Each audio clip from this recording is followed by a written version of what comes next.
नौकरानी एक घर के लिए कितनी जरूरी होती है, आइए देखते हैं। अरे बहू, ये देख, सारा साबुन बर्तन में रह गया। ये नौकरानी कोई काम नहीं करती, गंदा काम करके चली जाती है और ढेर सारा पैसा ले जाती है। अरे मम्मी जी, उसने तो साफ किया ही था। मेरे ही हाथ से इस ग्लास में सर्फ गिर गया था। अरे बस कर झूठी, उसे बचाने के लिए सारी जुगत लगा ले, लेकिन मैं तो इसे निकाल कर ही रहूंगी। हमारे जमाने में ना कोई नौकरानी थी और ना ही ये चिकने बर्तन। चूल्हे के जले बर्तनों को राख रगड़ कर साफ किया करती थी मैं। अरे माँ जी, मैं कहाँ बचा रही हूँ उसे। और वैसे भी आजकल नौकरानी जरूरत नहीं, स्टेटस सिंबल बन गया है। अब आप बताओ, मैं मुन्ना को नीचे घुमाने ले जाऊं तो लोगों से क्या बोलूं? झाड़ू पोछा खुद लगा रही हूँ। लोग सीधा यही पूछते हैं कि कौन सी नौकरानी काम कर रही है तेरे घर पर। अरे बस कर, ये भी कोई बात होती है? मम्मी जी, आप नहीं समझेंगी। शाम को नौकरानी घर आकर काम कर ही रही होती है कि सास को कहती है, माँ जी एक बात बोलूं, बुरा न मानना। अरे वैसे तो मुझे तेरी शक्ल ही पसंद नहीं है, बात क्या खाक पसंद आएगी। अरे माँ जी, सुन तो लीजिए क्या कह रही है। तो मैंने कौन सा उसका मुंह पकड़ लिया है? अरे माँ जी, वो लाल साड़ी पहनती हो ना पहना करो। सास का गुस्सा अब तो 7वें आसमान पर होता है। अरे वाह जी वाह, क्यों ना पहना करूं?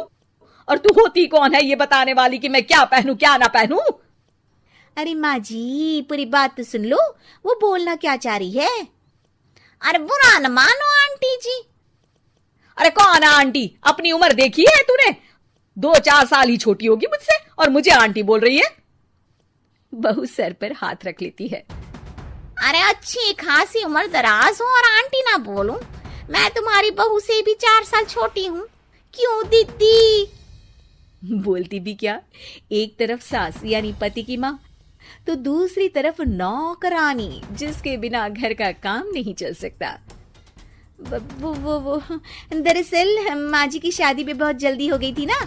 अच्छा ये झगड़ा छोड़ो, ये बताओ तुम माँ जी को लाल साड़ी पहनने से क्यों मना कर रही हो?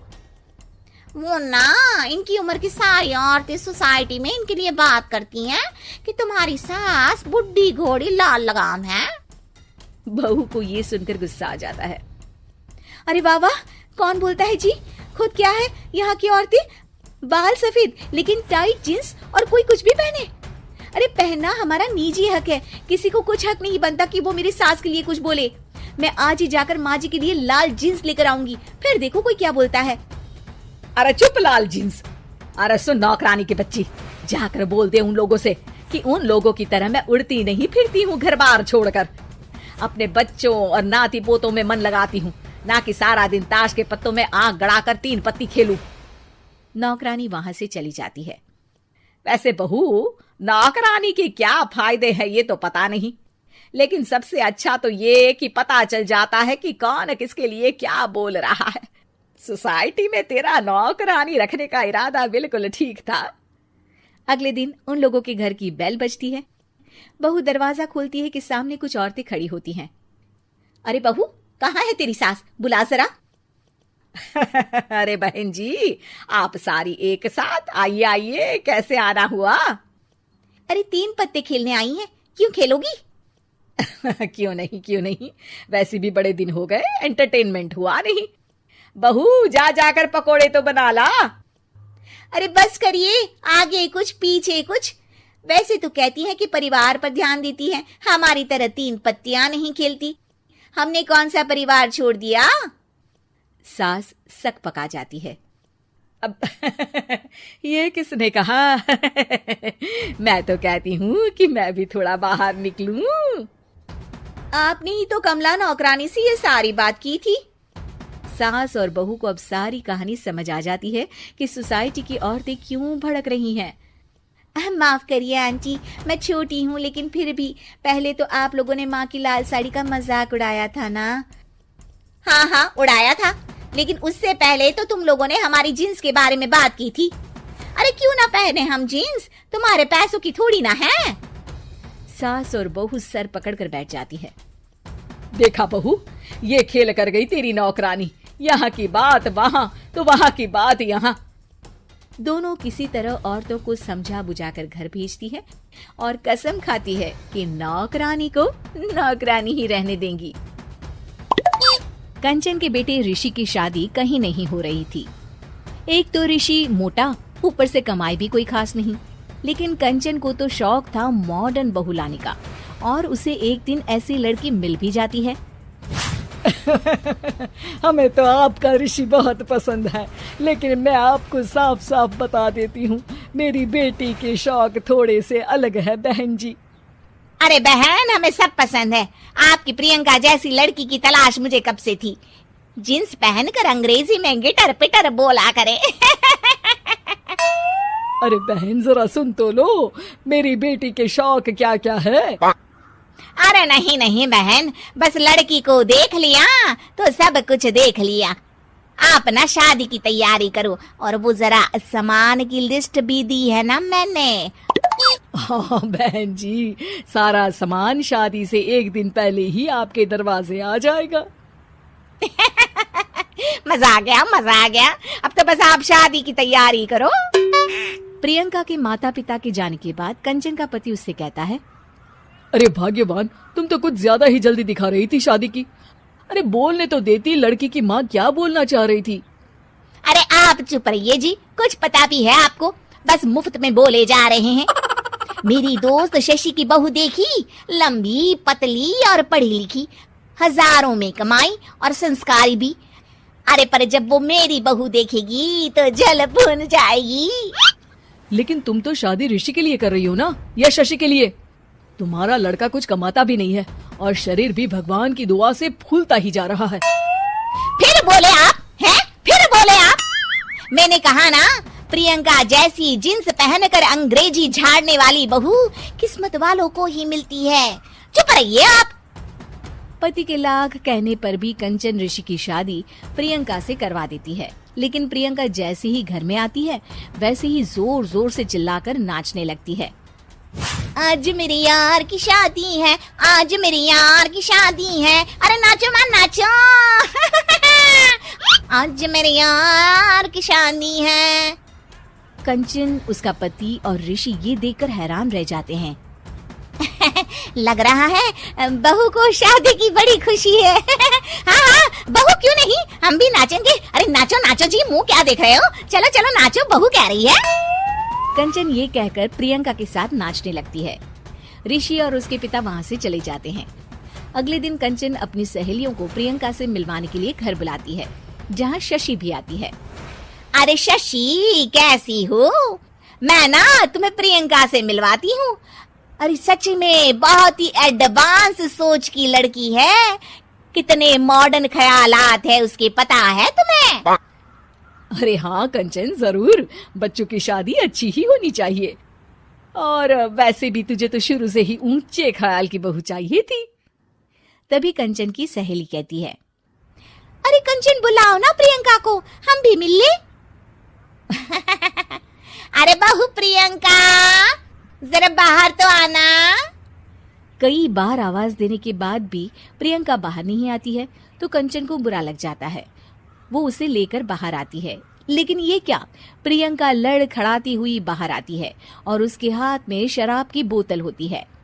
हालांकि शराब पीना स्वास्थ्य के लिए हानिकारक होता है और ये हमारी किडनी के लिए बहुत ही खतरनाक है, लेकिन कंचन की बहू प्रियंका पूरे नशे में होती है। अरे इतने सारे लोग। ये कहकर वो शशि के पास जाती है। आंटी जी, पत्ते खेलेंगी, पत्ते। अरे दूर हो, दूर हो, तुम्हारे मुंह से तो शराब की बदबू आ रही है।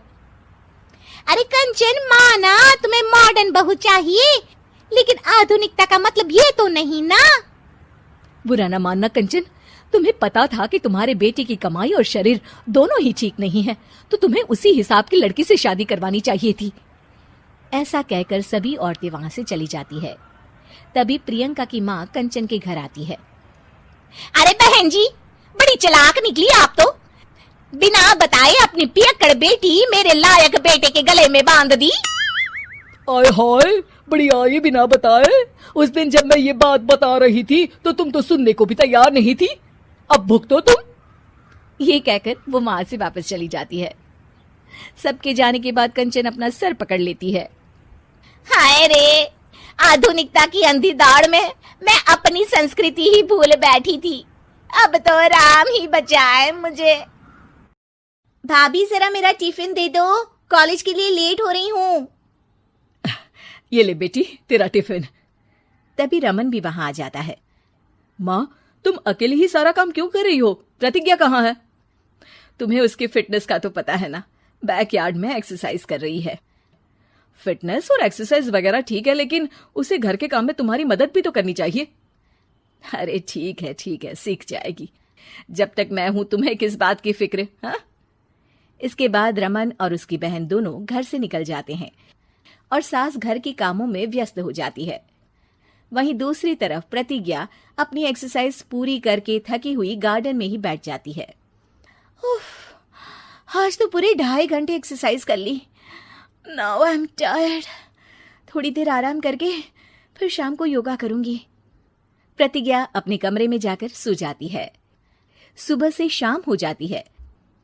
रमन और रेखा भी घर वापस आ जाते हैं, पर प्रतिज्ञा अभी तक कमरे से बाहर नहीं निकलती, जिस पर एक बार फिर अपनी माँ को अकेले काम करते हुए देखकर रमन उनसे कहता है, माँ, तुम हर समय अकेले काम में लगी रहती हो।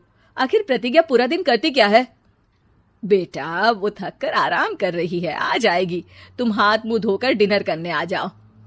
रमन बिना कुछ बोले वहां से चला जाता है। थोड़ी देर बाद वो सब डिनर करने बैठते हैं। तभी प्रतिज्ञा भी वहां आ जाती है और डिनर में बने खाने को देखकर बोलती है, मम्मी ये क्या, सब कुछ तला भुना बनाया है। यू नो, ऐसा खाना आप सब और मेरी हेल्थ के लिए कितना खराब है।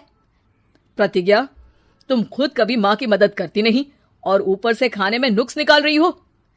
अरे बहू, हम सबकी हेल्थ के बारे में ही तो सोच रही है। बहू, मुझे ना वो डाइट वाला और बिना घी तेल का खाना बनाना आता नहीं।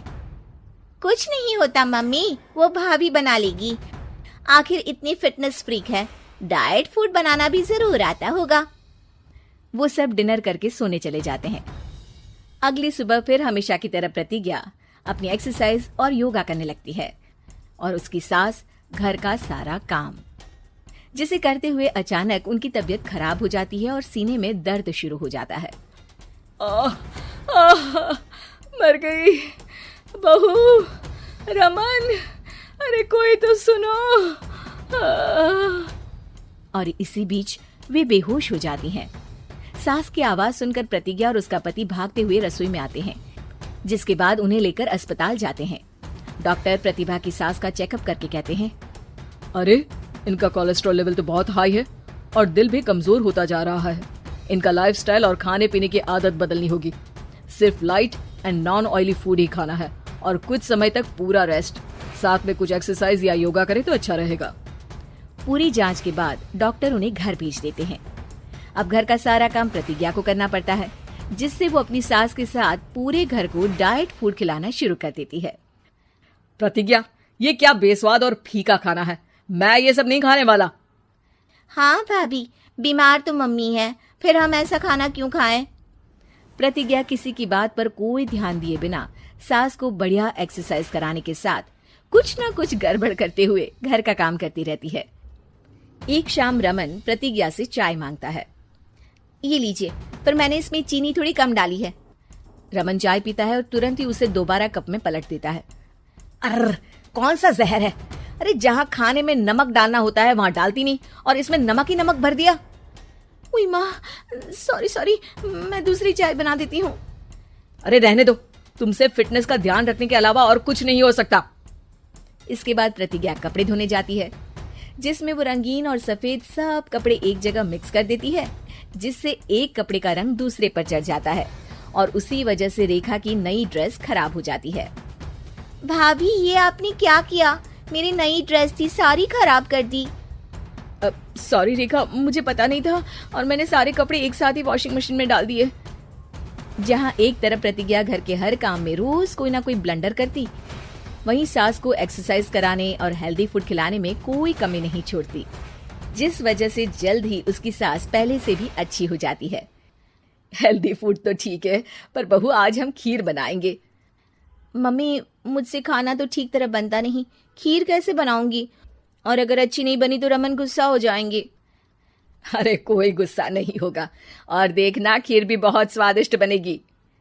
प्रतिज्ञा की सास उसके साथ रसोई में जाकर उसकी मदद करते हुए खीर बनाना सिखाती है, जिसे खाकर रमन तारीफ करते हुए कहता है, वाह क्या टेस्टी खीर बनी है, मजा आ गया आज तो। आज ये खीर प्रतिज्ञा ने बनाई है। क्या बात, आखिर तुम खाना बनाना सीख ही गई? पूरा तो नहीं सीखा, पर सीख रही हूँ। और इसमें मैं अपनी बहू की बिल्कुल वैसे ही मदद करूंगी जैसे इसने एक्सरसाइज करने में मेरी मदद की। अब प्रतिज्ञा घर के काम में सास की मदद करने लगती है और उसकी सास एक्सरसाइज में प्रतिज्ञा को कंपनी देने लगती है, जिस पर दोनों सास बहू की जोड़ी को देखकर रेखा और रमन भी इंस्पायर हो जाते हैं। आज के बाद हम भी आपके साथ एक्सरसाइज करेंगे। अब पूरा परिवार एक साथ एक्सरसाइज करके डाइट फूड खाने लगता है। इसका नाम शशि रखते हैं। क्या समझी जी, शशि लड़कियों का नाम है, क्लास के बच्चे इसे चिढ़ाएंगे ना। हाँ, शशि की जगह कोई चची, शुशी या शुशु बोलेगा तो? हाँ, इसीलिए इसका नाम गणेश रखते हैं। अरे समधी जी, बच्चे की काया तो देखो, दुबला पतला है एकदम। गणेश जी तो मजबूत कद काठी के थे, अपना बच्चा तो सिंगल हड्डी है। ये नाम जमेगा नहीं इस पर।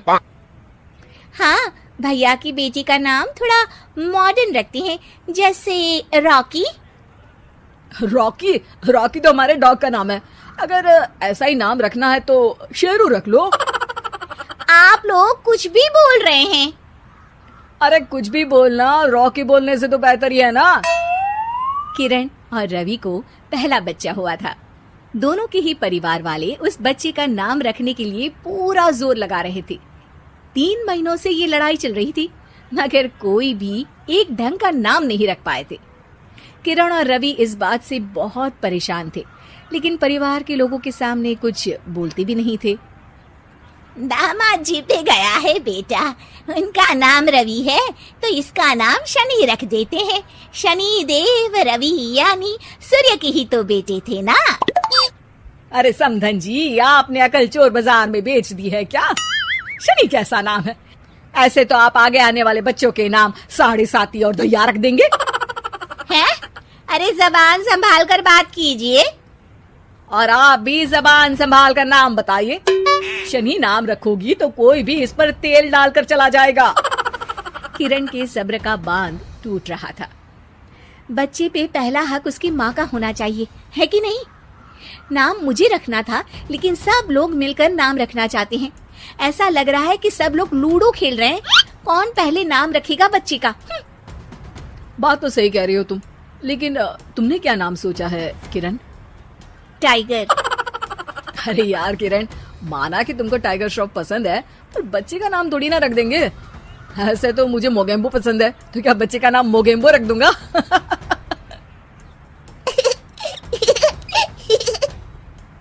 हाँ हाँ, मोगेम्बो नाम ही रख देते हैं। देखो तो, सुन के मोगेम्बो खुश भी हो गया। अरे मजाक छोड़ो, देखो मैं पंडित को बुला रहा हूँ, सबको इकट्ठा करके एक नाम डिसाइड कर लेंगे, ठीक है? पंडित जी घर आते हैं और उनके साथ सब बच्चे का नाम रखने के लिए इकट्ठा हो जाते हैं। पंडित जी, वैसे तो नाम हम सोच चुके हैं, लेकिन आप भी कोशिश कर ही लीजिए। नाम तो हम भी सोच चुके हैं, दिग्विजय नाम रखेंगे। ऐसा नाम रखो जो मुंह में ना अटक जाए, कोई ऐसा नाम हो जो झट से मुंह से निकले। तो ऐसा करते हैं, दांत नाम रख देते हैं, जल्दी से मुंह से निकलेगा ना। चुप हो जाओ बेटा, मुंह से दूध जैसी बातें नहीं निकाल सकते तो कम से कम गोबर जैसी बातें भी मत निकाला करो। यजमान लड़िए मत, काम खत्म करना है और मुझे और भी दान लेने मेरा मतलब है नाम रखने जाना है। अभी सुबह से एक बच्चे का नाम मुन्नी रख कर आया हूँ। हैं? अरे पंडित जी, ये तो नाम ही बदनाम है। ऐसा नाम रखते हैं, अगर आप तो रहने ही दीजिए। अरे नहीं नहीं, उनका बजट कम था, बजट बढ़ता तो नाम भी बढ़ा रख देता। यार विकी नाम रख देते हैं ना। अरे यार, आप ये रॉकी, विकी, आलू टिक्की, काजू चिकी जैसे नाम क्यों रखना चाहती हो इसका? ये बच्चा है, कोई खाने की चीज थोड़ी ना है। हम इस बच्चे का नाम मनहूस रख देते हैं। अरे क्यों? इसके आते ही कितनी लड़ाइयाँ हो रही हैं घर में। चुप रहो बहू, बच्चे के लिए गुस्से में कुछ भी मत बोला करो। आप मेरी बेटी से अच्छे से बात कीजिए। हाँ हाँ हाँ करती हूँ। श्री श्री 1008 बहु देवी जी, कृपया करके क्रोधित होकर शिशु के बारे में बुरे शब्दों के प्रयोग से बचें। अरे मेरी लड़की को ताने मत मारिए आप। तो फिर कोई गाना ही मार दूं? बताइए कौन सा गाना मारूं? कुछ कुछ होता है या फिर दिल तो पागल है? आपसे तो मुंह मिलाना ही बेवकूफी है। सब लोग नाम को लेकर बहस करने लगते हैं। इस शोर शराबे से परेशान पंडित जी बोल पड़ते हैं। लड़के का नाम रखने में मत होइए परेशान, मेरे पास है इसका एक समाधान। ना लड़के वालों की ना लड़की वालों की मर्जी चलेगी। नाम बच्चे का वही होगा जो पहला शब्द उसकी जुबान बोलेगी। सब पंडित जी के इस उपाय को मान लेते हैं और सब बच्चे के आसपास खड़े होकर बोलने का इंतजार करते हैं। बच्चा थोड़ी देर में बोल उठता है। ना ना। मामा बोला, मामा बोला। तो क्या इसका नाम मामा ही रख दें? बात तो यही हुई थी कि जो पहली बात बच्चे के मुंह से निकलेगी वही रख देंगे। बस पंडित जी ने बच्चे का नाम मामा रख के सबको मामू बना दिया। उस दिन के बाद से उस बच्चे का नाम पड़ गया मामा शर्मा। सब इस नाम पे बहुत पछताए, लेकिन अब पछताए क्या हो जब नाम पड़ गया मामा। शिक्षा, कोई भी जरूरी काम शांति से मिलकर करना चाहिए, वरना अनचाहे परिणाम के साथ समझौता करना पड़ता है।